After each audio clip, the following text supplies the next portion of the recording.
going to do our second lesson on theory. Last time we talked about the chromatic scale, and this time we're going to talk about the major scale. Now, what is the major scale? The major scale is like the granddaddy of all the scales in Western music, at least. You have your modes all come from the major scale. All your chords come from the major scale.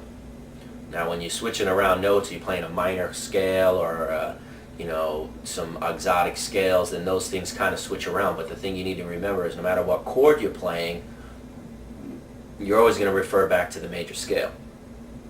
So it's really important to learn the major scale, and instead of just memorizing things, I want to lay out a formula, which is something very common. You can find a bunch of information on it. I'm going to lay it out and show you how it relates, because again, remember we said the chromatic scale is 12 notes, the major scale is 7, so if we do the math, we're going to pull 5 notes out. Which 5 notes you pull out of the chromatic scale, that's going to tell you if it's a major scale or not.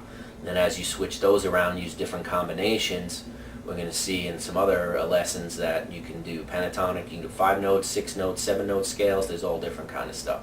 So, but let's start with the basic, and that's the major scale. So I've got some things written out. I'm going to go back to the whiteboard and we'll try to explain this as well as we could. Okay, so here we are with our whiteboard, and again, here's just a reminder of a chromatic scale. We start in F, and if you saw my other video, you know I'm not going to write both names for all of the enharmonics, the flats and sharps. I tend to use F sharp and then C sharp, and the rest I write flats. But anyway, if we started on the F, then we would have F, F sharp, G, A flat, A flat, A, B flat, B, C, C sharp, D, E flat, E, and then F. So we come back around. Those are 12 notes. Now, from each one of these notes, we're going to pull out 7, and that makes a major scale. Okay? Now, the 7 notes for the F major scale are F, G, A, B flat, C, D, E, and now we're back to F.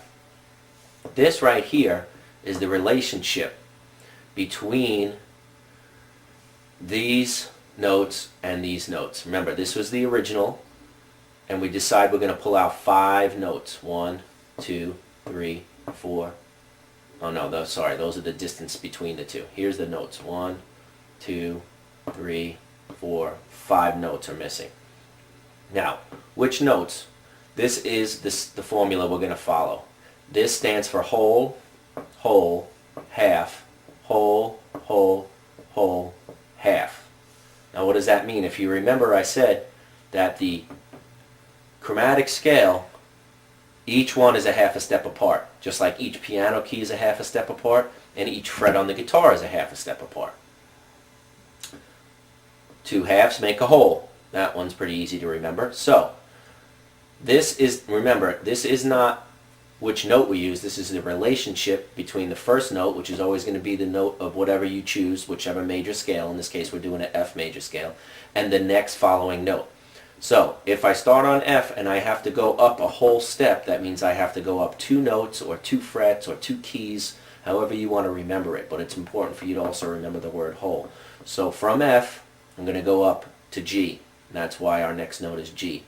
The next one's also a whole step. From G, I'm going to go up to A. That's why this note is an A. Now the next is only a half a step. So I'm going to go from A to B flat. Our 4th note is a B flat. Our next one is a whole step. From B flat, I jump up to C.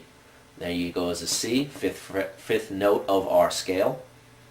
Another whole step from C to D. That's the 6th note of our scale. Another whole step from D to E. That's the 7th note of our scale. And then a half step brings us back to the octave, or the root note, or the beginning note, the 1st. Now below here, I've written how many frets or how many keys. So this is another way to memorize it, but this is not going to be as useful as this one when we talk about chords.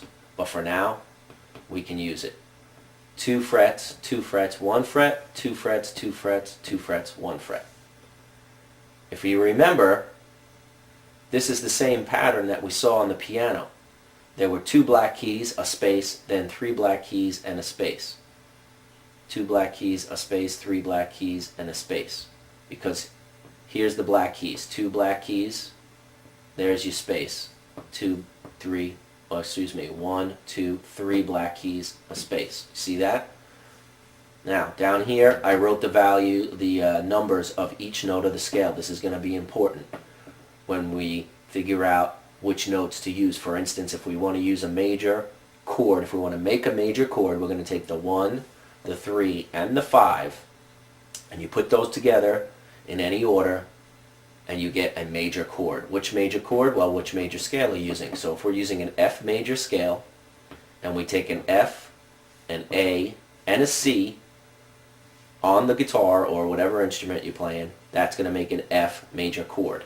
And you're going to see as we change these notes around, that's how we make the different chords. And chords have formulas also. So again, this is the first, the second, the third, 4, 5, 6, 7, and 8, or you could call it an octave. And if we were to do another G up here, after that one, it would be a 9, because 2 plus 7. Now down here at the bottom, I have a C major scale. Most people, when they're teaching this thing, they start with C. Why is that? What do you notice about this C? There's no sharps or flats. It's real easy to remember. So anytime that you may forget this formula, just write out a C major scale, which is just C, D, E, F, G, A, B, C, and then go back to your chromatic scale and say to yourself, which notes are missing? And I wrote those missing notes below here. I skip a note to D, the C sharp's missing. I skip a note to E, the E flat's missing. There's nothing missing between E and F, and then I'm missing F sharp, A flat, and B flat. Okay? And what does that give me? A whole, a half, whole, half. Or 2, 2, 1, 2, 2, 2, 1. Whatever way you want to memorize it, but again, this is the best way, whole, half. Now, the reason I chose an F major scale, as I'm going to show you in a minute, is this way we can run this scale right up the fretboard on the first fret, because the first note, or the first fret rather, on the first string, on the low E string, is an F. And this way we can visualize this right up the fretboard. I'm going to show it to you. So I also want to explain the relationship between this root note, the number 1, and all of the other notes. They each have their own little name for the relationship between them. So let's check that out right now.